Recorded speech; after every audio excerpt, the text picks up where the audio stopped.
What you want? See, you're in my house, fatso, and you didn't ask permission. Do you know who you're talking to? Now get out of my cell. If you boys knew what's about to happen to you, you'd leave now.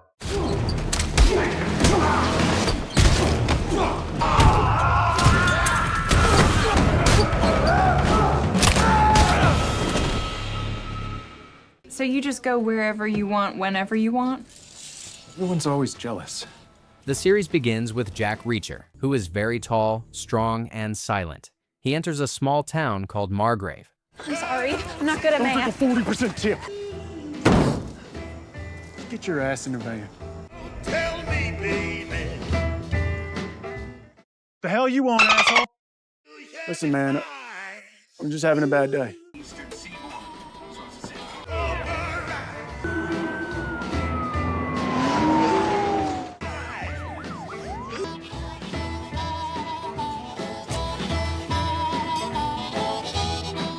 Police! Police! Don't move! Don't move! Don't move! Don't move! Do it now! Turn around. You're under arrest for murder. Officer Roscoe steps in and calmly tells Reacher to cooperate. He listens and walks toward her. The police only find a passport, a toothbrush, cash, and a war medal on him. But even so, Baker tells him he is under arrest for murder. Just then, Chief Detective Finlay arrives. Reacher is taken to a conference room to be interrogated. Finlay enters shortly after and questions Reacher about a recent murder. But Reacher remains silent. Body was found by the highway embankment, partially covered by flattened out cardboard boxes. 2 9mm 95 grain close-range shots to the back of the head. Victim was male, 30s, big guy. Problem getting prints off the body's swollen fingertips. You know who this man was? Anything you want to share besides your riveting company? I'm not about to waste the rest of my afternoon. I don't need a lawyer. And why don't you need a lawyer? Because I didn't kill anybody. What's that? This Reacher fella. No online profile at all. The only proof Jack Reacher exists is the fact that he's sitting in that room. A few men in the course of your duties. What if I'm thinking I'm sitting across from a man who doesn't mind killing and who has the knowledge and training to murder someone and cover it up? You'd be right. Shooter was someone who knows firearms well. Bullets were small caliber, 9mm, 95 grain, that's subsonic. He also knew enough to pick up his brass. Well, that's because it was me. I got off the bus from Tampa and walked to town. You get on a bus in Tampa with $212, a toothbrush, and a French war medal, and travel over 500 miles to read up on a dead blues musician. I also went to a diner, ordered peach pie, and never got to eat it because I was arrested for murder. Until then, you're in the holding cell. Reacher, why does trouble always seem to find you? In a flashback, Reacher and his brother Joe have just moved into a new house on a military base in Okinawa. Their mother, Josephine, tells them to put on their jackets and go make friends with the other kids. Let's just go home. It's my fight. It's never just your fight. Trouble does kind of seem to find you. Back in the present, Reacher is in jail. Roscoe pours coffee and offers some to Reacher. Roscoe mentions that the police haven't found anything suspicious in Reacher's fingerprints, meaning he is clean in their system. Suddenly, Finlay runs out with news. They got a lead on the phone number found on the victim. Roscoe leaves with Finlay. They meet Charlie Hubble. Her husband, Paul Hubble, seems tense but invites them into their modern, expensive home. Inside the house, Finlay presses Paul about a murder. Someone was shot, and Paul's phone number was found on the body. I did it.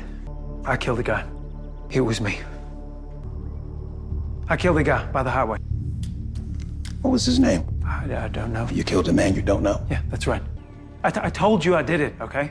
I'm not about to rehash all the details. Reacher, come with me. Not until you let these zip ties come off. Get the box cutter. You guys recycle? Finlay asks Stevenson if he knows anything about Hubble. Stevenson says Hubble was at a family party all night, far from the crime scene. He doesn't know why Hubble confessed or why his number was found in a shoe at the scene. Reacher and Hubble are about to be taken to jail. On the bus, Reacher and Hubble were the only prisoners. They sat across from each other. After a long drive down dark country roads, they finally arrived at the Warburton County Jail. All the fixings. But a Samoan fella come to here last year, meth dealer, and Scrubs made up special. That weapon's not fitting inside me or any other human being without sending them to the hospital. So if you think you can perform the inspection without getting seriously injured, go for it. Really sorry I got you into this. It wasn't my intention. Remember when I said shut up on the bus? Same rule goes for jail. Instead of being in a holding cell for people awaiting trial, they were mixed with extremely dangerous prisoners. Just then, 4 prisoners approached their cell. The leader, a man named J.D., looked straight at Hubble and began to taunt him threateningly. There she is. Look, she got pretty little shoes on. I said, give them to me. Good girl. Now, there's just one more thing I want from you. What you want? You're in my house, fatso, and you didn't ask permission. Now I'll count to 3. Do you know who you're talking to? Now get out of my cell. Reacher and Hubble walk through the yard. He remains calm, and Hubble stays close, clearly terrified. Hubble confesses that he is not a real criminal. He is terrified because the people he works for threatened his entire family if he ever betrayed them. Reacher listens but remains distant. When a group of gang members starts watching them, Reacher heads to the bathroom, and Hubble follows him. In the shower room, Reacher sees the gang approaching. A brutal fight breaks out, but Reacher handles them violently, breaking bones and smashing heads.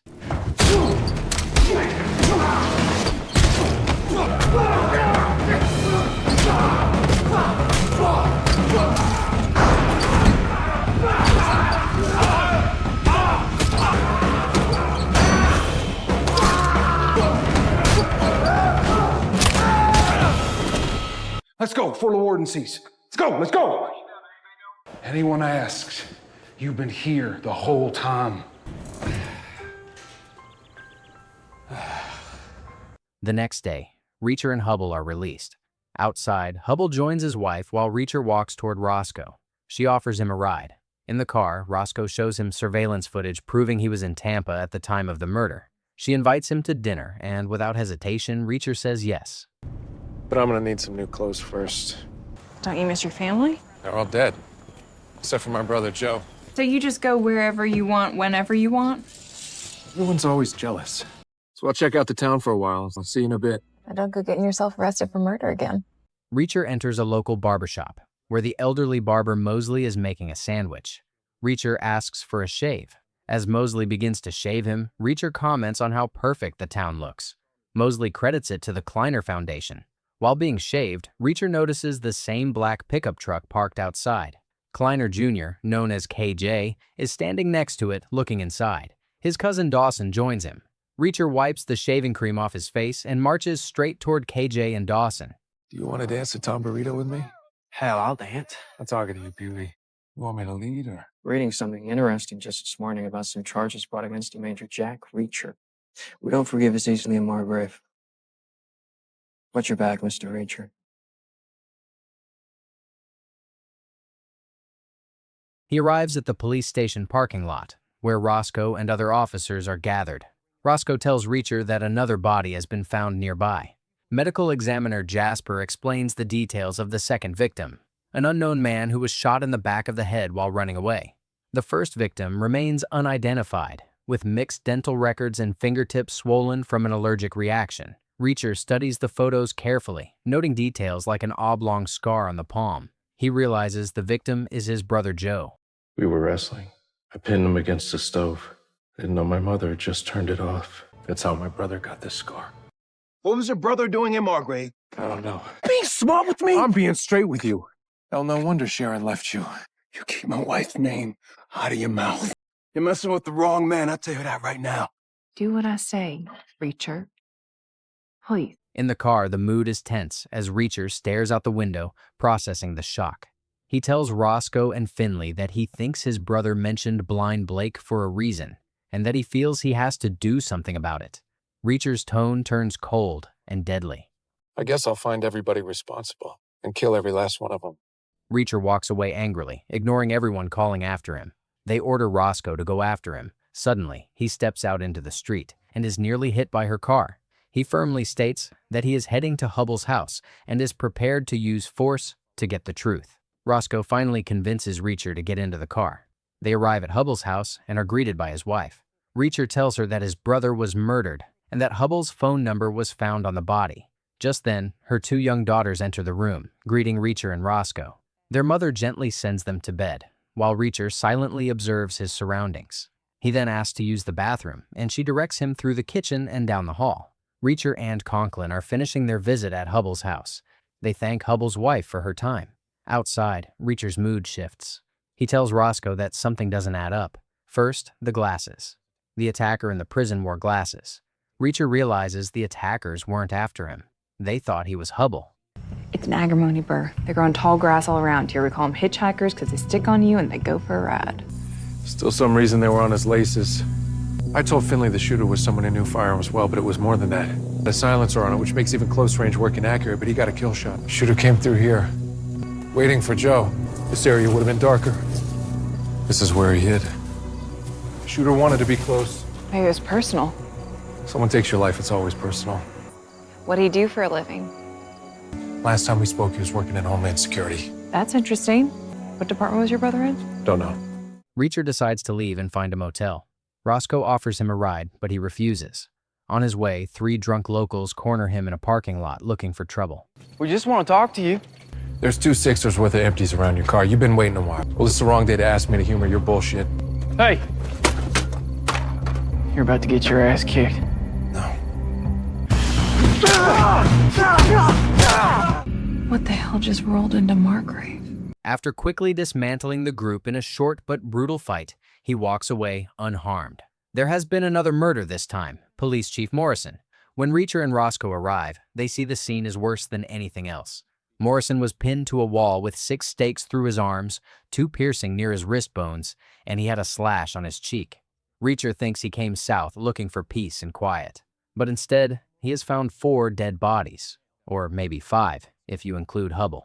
At the town's emergency meeting, Teal announces that he has appointed himself police chief, but the crowd reacts with anger and doubt.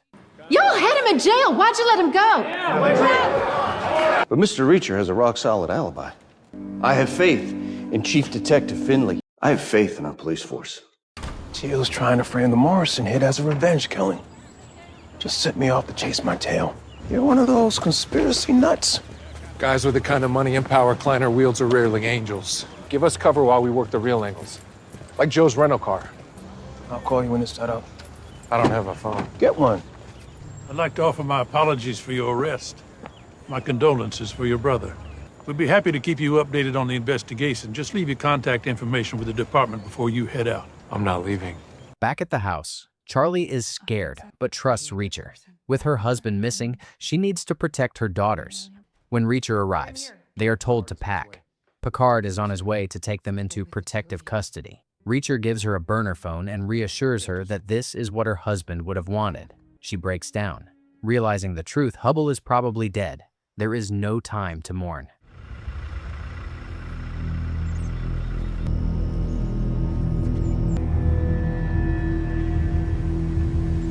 We're on the move. It's not safe anymore. Let's go. I'm not ready. Let's go, now. Hey. I'm Picard. Told you I need my own gun. Finlay said he can't get the FBI officially involved yet, so I'm going to take a few personal days, watch the family myself. What about you? I'm going to go see that guard Spivey at Warburton. He won't tell you anything. Depends on how I ask. Reacher heads to Warburton to find Spivey, the prison guard who set the trap for Hubbell. Whoever paid Spivey is probably the one behind everything. He could be the key to solving the case. When they see Reacher, they draw weapons and try to force him into a car. But Reacher quickly realizes they want him alive and won't shoot. Maybe you don't want to draw attention firing outside a crowded bar.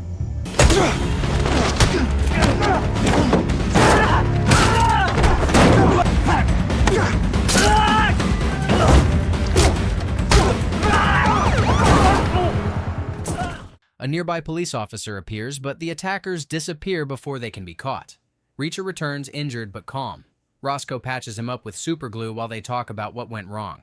Reacher admits that the plan didn't go perfectly. Finlay is upset that he acted alone, but Reacher says Spivey never would have fallen for the trap if Finlay had been part of the setup. New information comes to light. Joe Reacher was working for the Secret Service, a branch under Homeland Security. Finlay cannot find the exact details, but the agency handles everything from fraud to child exploitation. Since Hubble specialized in currency, they deduced that counterfeiting could be the connection. Reacher begins putting the pieces together and realizes that Spivey is still the best lead. But after the ambush, Spivey has likely fled town. Reacher heads to Spivey's house hoping to find a clue, but it is late and the records office is closed. He plans to look in the morning. Roscoe tells him to rest instead. They drive to the bar. Roscoe changes her clothes so she doesn't look like a cop and gets Reacher a clean shirt. At the bar, they talk and listen to blues music. A song reminds Reacher of his brother Joe. They dance together, even though Reacher said he doesn't dance. They open up about their pasts, and Roscoe talks about the death of her parents, and that after that, she was raised by a family friend named Gray, and how he taught her to be a good cop. Reacher says Joe was the only family he had left. You always eat this well? I was hungry. Didn't think room service would deliver this late. No matter where we were at the time, Joe and I could always find a clock bar. The next day, they see that someone tried to break into Roscoe's house during the night. The footprints show that the intruder was careful and professional. They're gonna kill me? Could have been here for me. My car was parked out front. Looks like they plan on coming back. I'm really gonna need a gun. I know you're scared, but I'm Scared? It's natural. You think I'm some poor, scared little girl? I'm not scared, I am pissed. You want a gun? People around here know I have this thing. Use it wrong and it gets back to me. Your house isn't safe anymore. Pack your bags.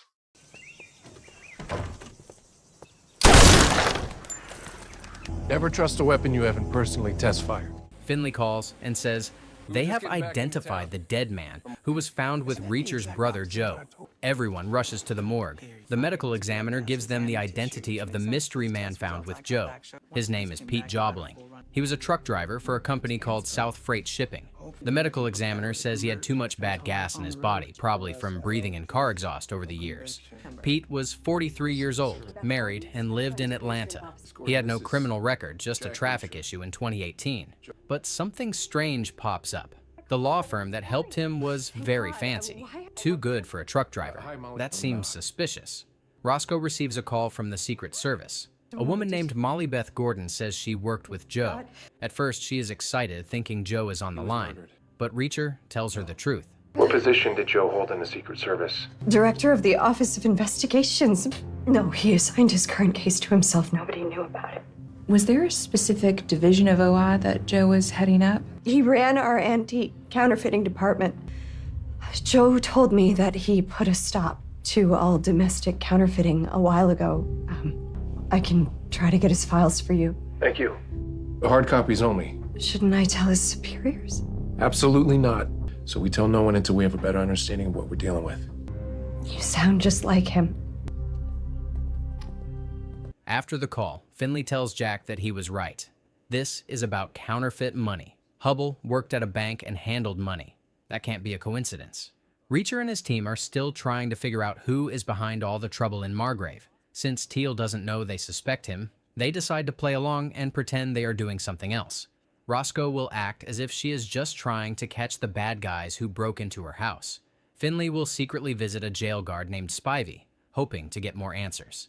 Back at the police station, Roscoe talks to Teal. Teal acts as if he is in charge now and tells Roscoe to look into the ex-cons Morrison once put behind bars. Teal thinks one of them might be looking for revenge. You keep me posted. You were with Finlay this morning? I was? My cousin Charlie's not picking up her phone. Just wondering if you know something I don't. This Reacher guy's running all over everybody like it's... Stevenson, a moment. Mr. Spivey?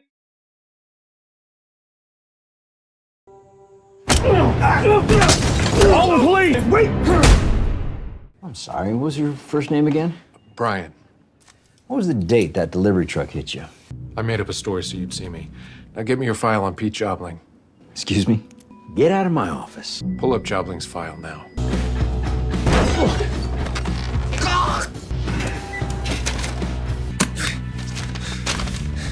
Caused any problems, you wish I finished strangling you. You should have told us you were a cop. Roscoe meets Reacher at a diner called Jolene's and tells him what she discovered. The dead truck driver worked for a company called South Freight Shipping, which was linked to another company, Kleiner Industries. When the truck driver got into trouble, Kleiner helped cover his legal expenses. Reacher says he checked Spivey's house and learned that Spivey had left town. But Spivey had made many calls to Kleiner Industries, so the trail leads to Kleiner. Reacher tells Roscoe that he plans to sneak into the Kleiner building to look for clues, even if it means breaking the rules. Roscoe warns him that breaking the law could cause problems for the investigation. When they arrive at the Kleiner office, they see there are no security cameras, perhaps because the company wants to keep things hidden. Mr. Kleiner meets with them and says he knows little about the murders. Just some rumors from the local diner that aren't very reliable. We're just looking for some clarification as to your relationship with these men. Truck drivers drive too fast. They get all amped up on energy drinks. And that's for Mr. Spivey. You said he called my company? Maybe they're just making plans to grab a beer after work. My intention was never to insult you, Mr. Kleiner. My intention is to conduct my investigation in any manner I see fit. I mean, the people of this town, the other members of the police department, they want to help you. This evidence trail you're following, it's a waste of time for you and for me. Leave it. The group is also trying to understand what Kleiner is doing with his large farm. They notice that he has been receiving a huge amount of animal feed, much more than necessary for a normal farm. This makes them suspicious, thinking Kleiner might be hiding something or running a secret operation. His friends warn Reacher that even if Kleiner seems to be involved in the crimes, they can't just run in and attack him. They have to be careful and smart, or they risk ruining their investigation. Reacher decides to look for Spivey because if Spivey talks, he can reveal who is behind all the trouble. He plans to meet Spivey at the Blue Cat, where Spivey feels safe. Reacher will go alone so they don't suspect him of being a cop, and the bad guys won't run away. You know Tanner Spivey? You don't need anyone to ask it about his business. There's some Spanish guys, man. Real fast. He drives off in his fancy Mustang and notices a car following him. Reacher accelerates quickly and they continue, unaware that he is leading them into a trap.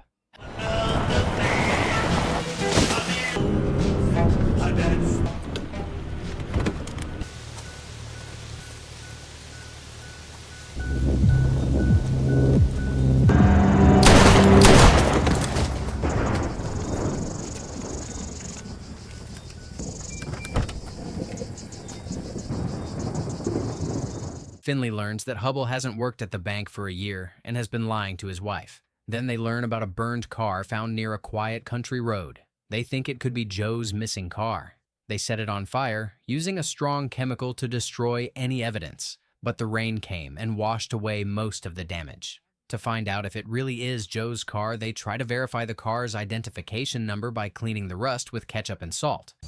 Is Joe's car what? I think so. We can send photos to forensics. Old army trick. Salt for abrasion. Make a great metal cleaner. And you put that in your body. Tastes good.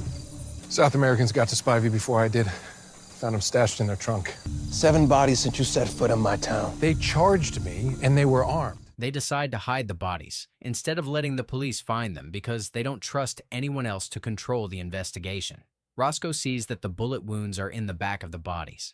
She realizes that Reacher shot them when their backs were turned, not charging at him as he told Finlay. Reacher simply says that he had the chance to stop them, and he took it. She asks Reacher what really happened in Baghdad. Reacher tells her he was looking for a missing soldier when he noticed a group of young boys playing soccer. It was a small village 40 clicks north. 11 years old, played soccer in a bombed-out hangar every day. Whenever they'd see me, they'd wave. I waved back. 3 men from the village were abusing the boys. They could turn themselves into Iraqi police or they'd answer to me. I was ready. You have a problem with me killing people who hurt children? Because I want to know the kind of person I'm working with.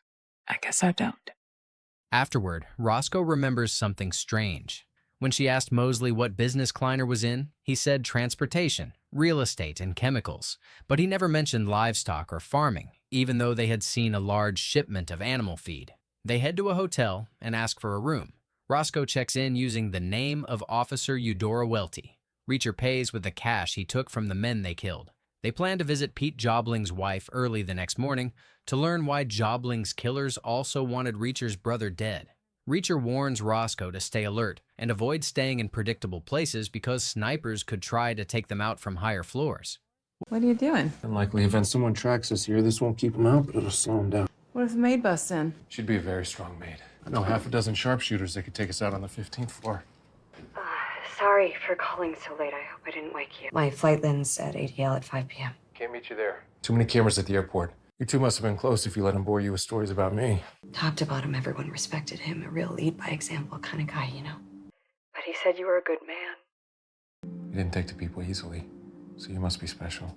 I should get back to work. I will see you tomorrow. We didn't order room service and we don't need housekeeping. If anybody tries to come through that door, shoot them. The next morning, they go to Pete Jobling's house and say they are police officers who want to talk about Pete. Roscoe wanted to tell Jobling's mother about her son's death, but Reacher stopped her.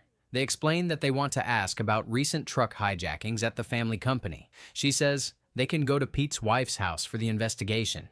They go to Mrs. Jobling's house and tell her that her husband is dead, but she doesn't seem to care about the reason. She shares that she warned Pete many times that his actions would catch up to him. She suspected he was stealing from his company and from Kleiner. She endured a lot because of their relationship, but the night Pete was killed, she didn't know who he was going to meet. Finlay shares the results of the vehicle check. The car was rented and found at a motel under the name Ron Haase, which Reacher knows was one of Joe's fake names. That means Joe was probably at that motel before he died. Reacher and Roscoe rush to the motel, hoping Joe left something behind. The motel clerk tells them that Joe had left a briefcase and a garment bag, but a man claiming to be Ron Haase picked them up just 20 minutes ago. The man was of medium height and possibly Hispanic. Reacher realizes they are too late, but knowing Joe, he imagines Joe would have hidden the important things in an unexpected place. They search the room and find the garment bag. No way.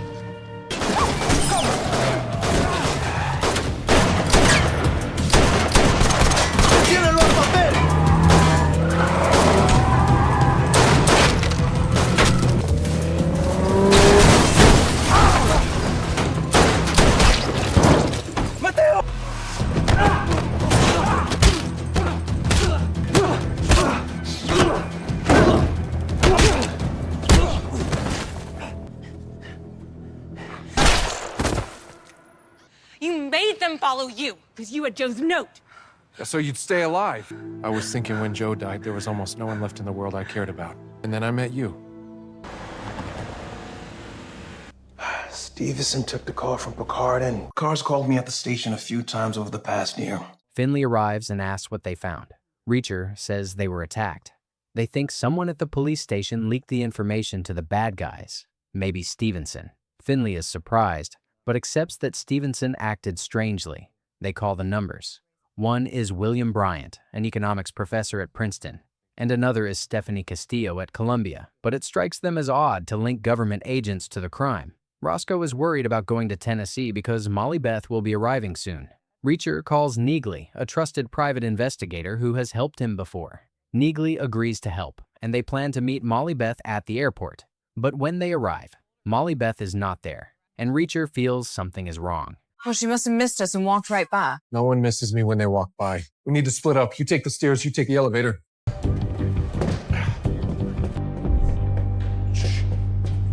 Hey. Oh, God. Joe. Reacher and the others drive away, still shaken by Molly's death. The radio blames an accident on a mechanical failure and mentions that Coast Guard patrols were cut due to budget issues. But Reacher and his team know something more sinister is happening. They feel guilty for leaving Molly's body, but staying would have put them at risk. Suddenly, Reacher tells them to stop the car. He sees a dog tied with a tight chain on someone's property. The chain is cutting into the dog's neck. Let's go, boy. Take the dog to a no-kill shelter, then drop me off at Hubble's. After rescuing the dog, he goes to Hubble's house to get a new car because the old one has bullet holes. He uncovers the car, and to be honest, I have no idea what make it is, but it's definitely not a Mustang. So make sure to leave it for me in the comments, guys. Sometime later, they agree to meet at the police station. Reacher is clearly upset. He blames himself for involving Molly Beth and feels guilty that she died because of it. Two men are laughing and joking about my past. Their amusement stops when they see Reacher. They call him a war criminal and mock him. Look, it's the war criminal. You know, you and my friend Emmett here, you actually got something in common. Both play college football. They kicked me off. What for? Being too violent. Rich boy hiding behind daddy's money. You're the kind of guy that knows things. That little cock tease.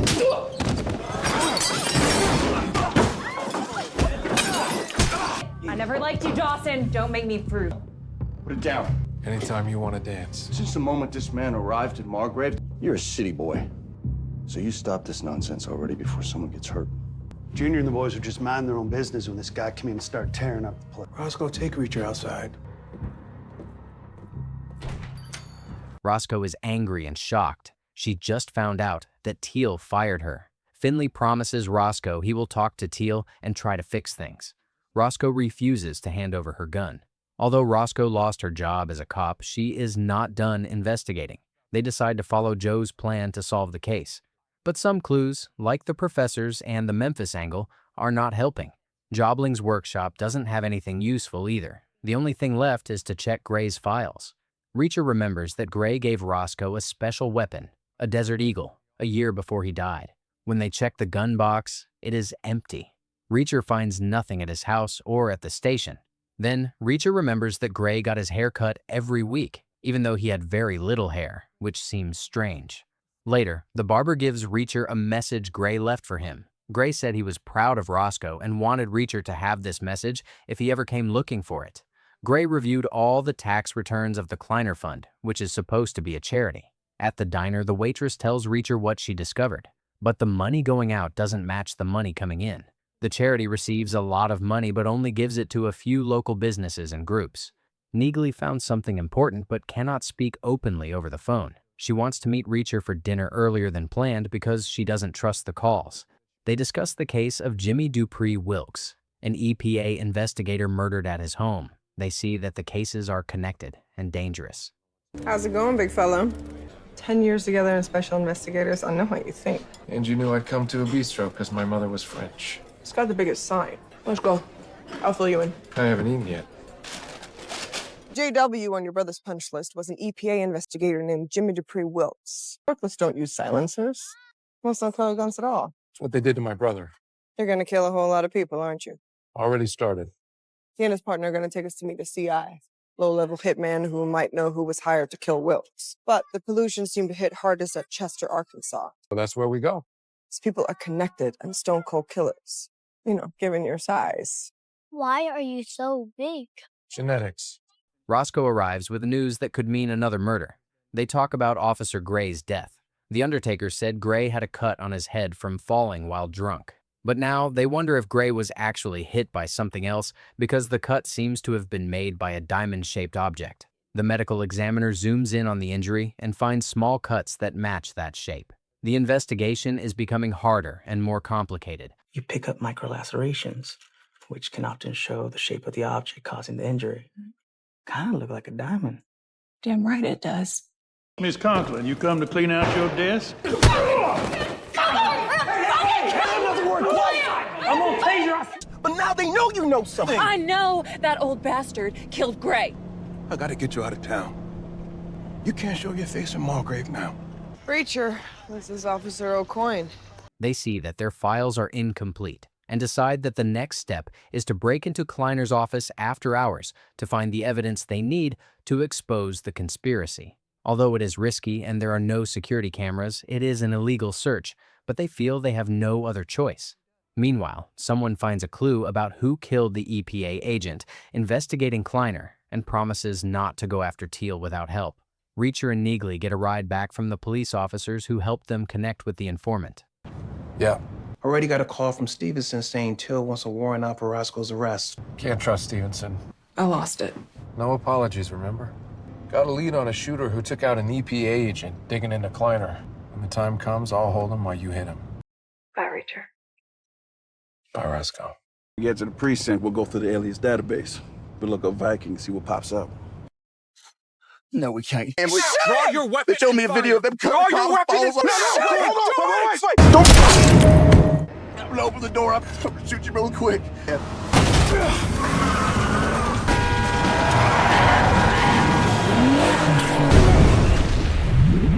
Who threatened you?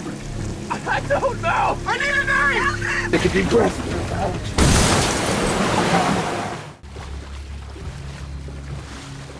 You do not mess with the special investigators. Kleiner forced that cop to kill us. Odds are he hired the Viking, too. I'm gonna head back to Margrave.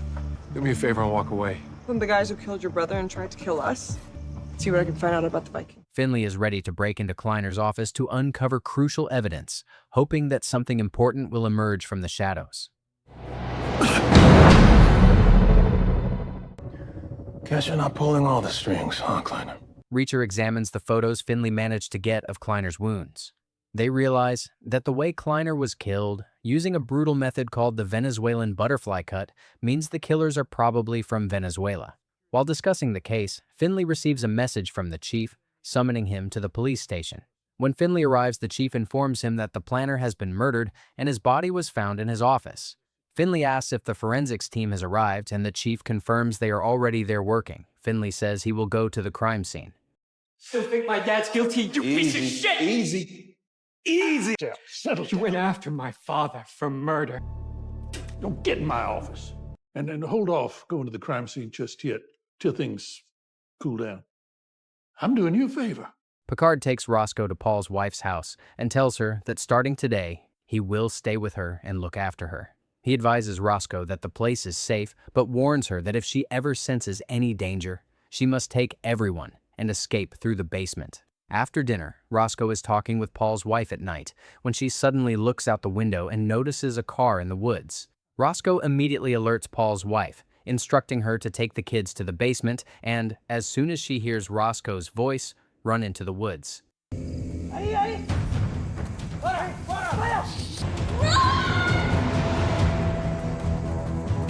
I'm gonna lure them away. Yes, do it.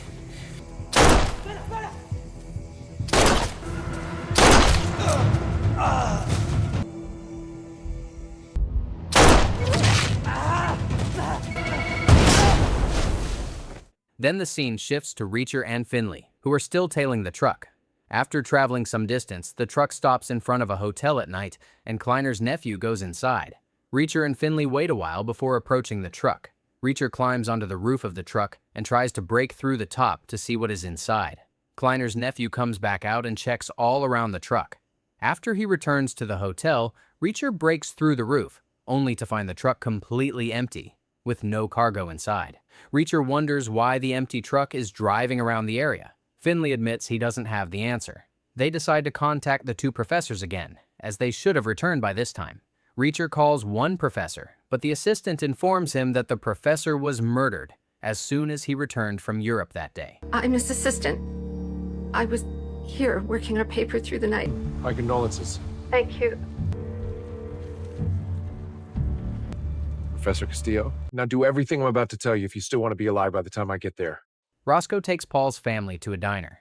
During their conversation, Roscoe tells Paul's wife that her husband quit his job at the bank just a year ago. Paul's wife replies that she knows everything and that her husband never hid anything from her. Roscoe reminds her that when they first met, she had said she knew nothing about her husband's job. Paul's wife explains that at the time she said what she thought was right because she felt lying would protect her children.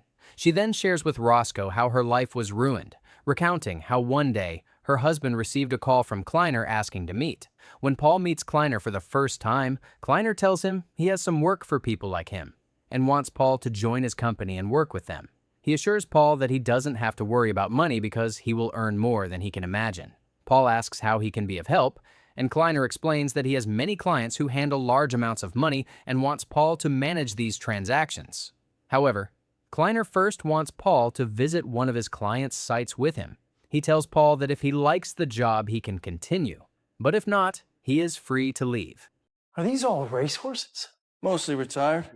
No, these are animals that are used to running as hard, as fast as they can, and they revolt.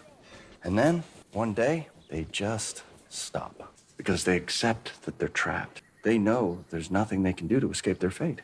That money that you moved today? You helped me launder millions in illegal tender, and then you sent me the evidence. You want to run. Just like all the horses in here want to run. Let me tell you something. No place is safe. I can't do this. Can't do what? I'm going to leave you in here for a while so that you don't run off and do anything stupid. Paul, don't gnaw at the gate.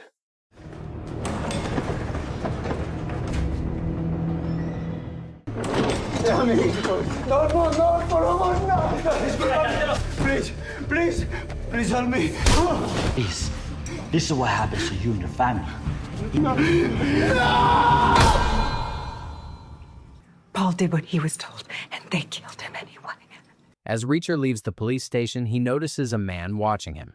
Reacher then meets with the professor, who tells him she was working with his brother Joe. She explains that whenever Joe needed to understand something about the police, he was the only one he could talk to. He would go to her. She reveals that the most important paper for printing counterfeit bills was arranged by Joe so that all the paper would be printed through a single company. However, after a few days, Joe discovered that counterfeit bills were also being handled in Georgia.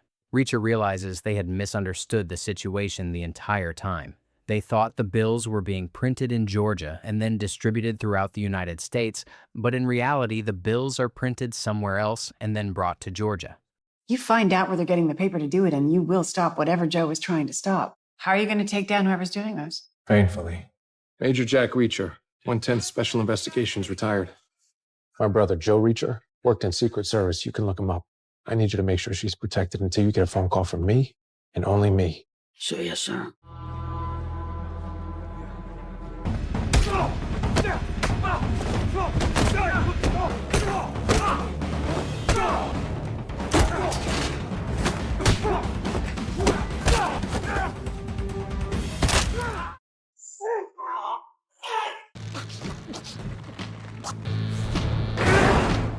Stevenson and his wife, Emma, are filled with fear. They admit they never imagined feeling unsafe in their own hometown. They mention that Finlay has been missing and isn't answering. They have tried to contact Paul and Charlie, but both have disappeared. It is unclear if they are hiding or if something worse has happened to them. The couple begins to talk seriously about leaving Margrave behind. They discuss moving to Tupelo for a new start and to be closer to family, especially since Emma is pregnant. In Margrave, Mr. Kleiner's funeral is taking place. A speaker says that although Kleiner only had a son and a nephew as real family, he treated the whole town as his own. They say he was a good man who died too soon. The hell do you think you're doing? Paying my respects. How would you like it if I sliced you up just like you sliced him? Take a step back, son. I'll see you around, Finlay. Just at that moment, Finlay receives a phone call. After listening, Finlay tells Reacher that it answers one of their important questions. When Reacher asks which one, Finlay replies that it's about Officer Stevenson. He explains that Stevenson was involved in the counterfeit money operation and has now been murdered, just like the others. Teal delivers a harsh blow to Finlay and Reacher. He fires Finlay, saying he is incapable of handling the job and blaming him for the mess and the death of the officers. He also threatens Reacher, ordering him to leave the crime scene or face arrest. You got 1 minute to leave my crime scene or I'm taking you in. So he gets rid of me without having to drop another body. I know you're angry. I am too. First, I'm going to ask the last cop in Margrave to lunch. Reacher tells Baker that he plans to break into Hubbell's house tonight and look for evidence that directly links Finlay to the crime. Baker supports the plan. Meanwhile, while Finlay informs Stevenson's parents of his passing, Reacher gets to work. He finds the nearest army surplus store and buys camouflage, paint, boots, and weapons. He is going hunting, and the trap is set. He even has the advantage of the weather. As the truck pulls up that night,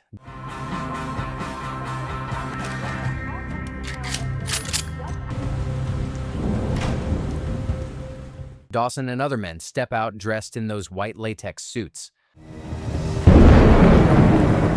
Tomorrow morning, we also have flashlight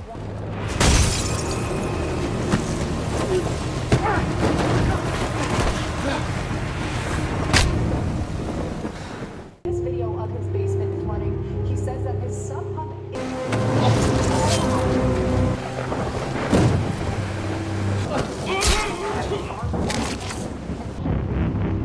Webster, Hamilton, Orchard Hill, Greenville, and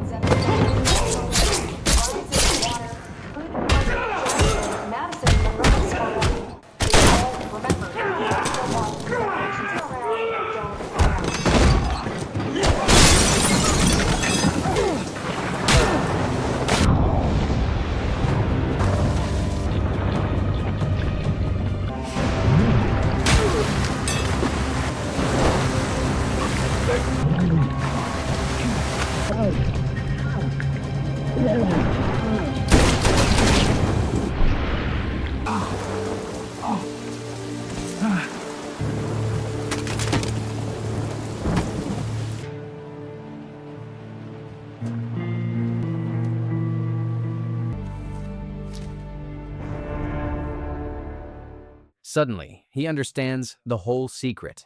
He calls Roscoe to tell her that he now knows exactly how they are laundering the money. They can't find special paper to make counterfeit money, so they found another way. Instead of using new paper, they take real $1 bills and strip the ink off them so the paper is blank again. Then they print new $100 bills on that clean paper. The new $100 bills look old and worn, so nobody suspects anything because the real new ones have special magnetic strips. They use something called a magnetic stripe that they bought in large quantities to help wash away the ink without damaging the paper. It's a clever way to make counterfeit money using real money's paper, and Roscoe is impressed. Reacher and Finlay meet at Judy's house, but it has been reduced to ashes. Judy left the previous week to visit family. They decide to head to the truck driver's parents' house again to search the garage for evidence. Finlay finds an air conditioner box, just like the ones he used to transport. They find it full of money, and now they have the evidence they need to take to the FBI. The next thing they must do is go to Picard's to meet Roscoe, who is still guarding the Hubble family. Finlay takes the lead, and Reacher will meet him there while he gathers the evidence. When the former military policeman arrives at the house, he calls Neagley. She thinks she found the Viking. An FBI agent named Nitmo closed the case on the EPA agent murdered near the river in Arkansas.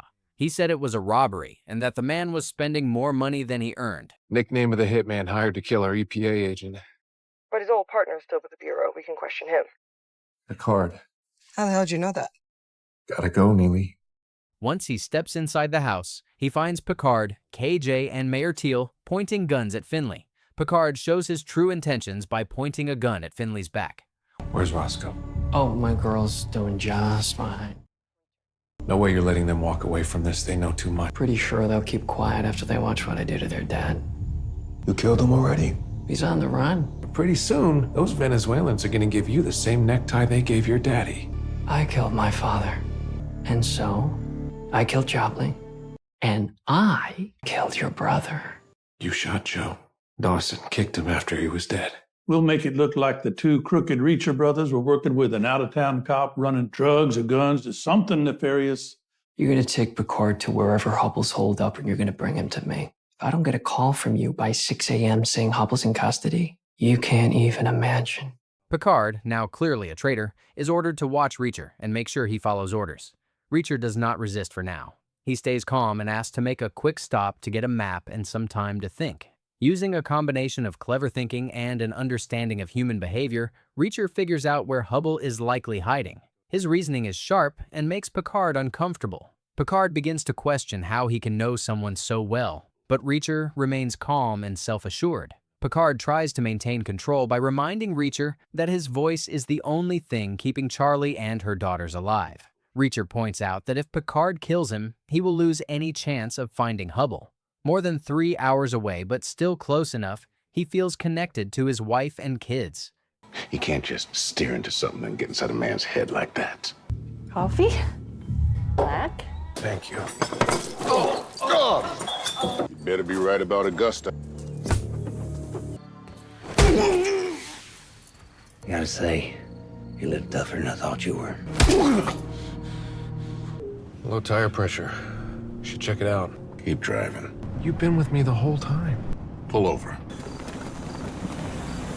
And if you're thinking about throwing a tire in my direction, think again. You shoot me, I ain't the only person you're killing. If you shoot me, you're never finding Hubble. I don't have many options right now. We raise our guns up over our heads. We stand up and face each other, hands up. Yeah, got it.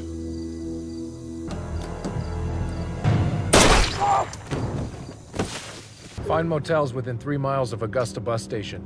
Your input is being processed.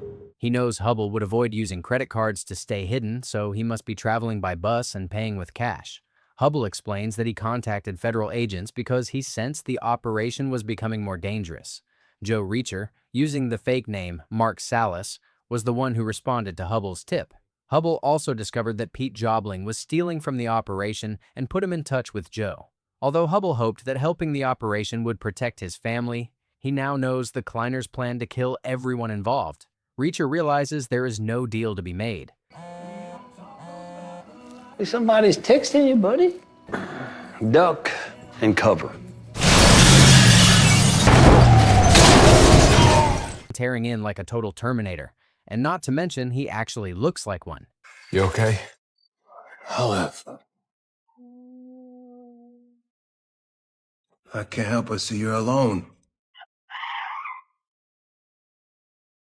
Let's hit the gun locker, the ammo safe. Grab anything useful. They grab weapons from the police gun locker, pistols and rifles. There are many armed guards outside the factory.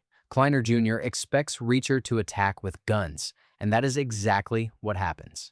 Reacher pours fuel around a loading bay to start a fire. Finlay lights the fire with a cigarette he keeps as a backup.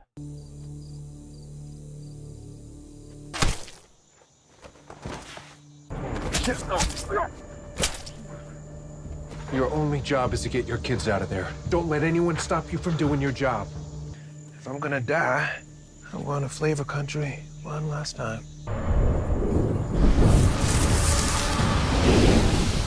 What the hell is going on?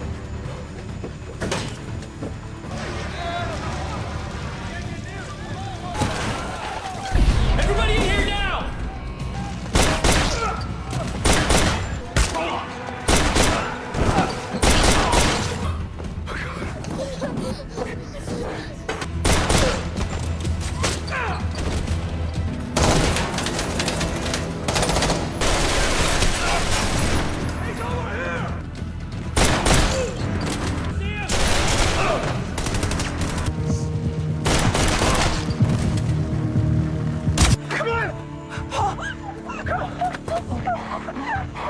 I thought you were dead.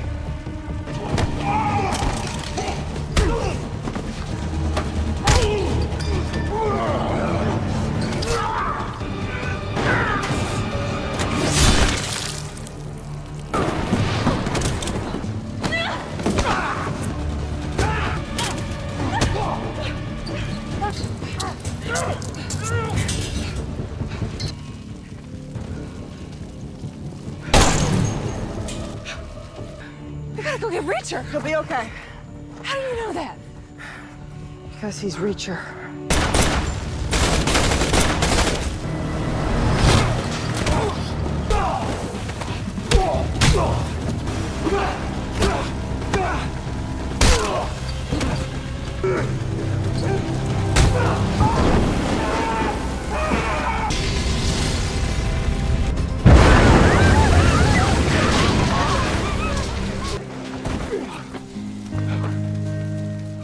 It's over.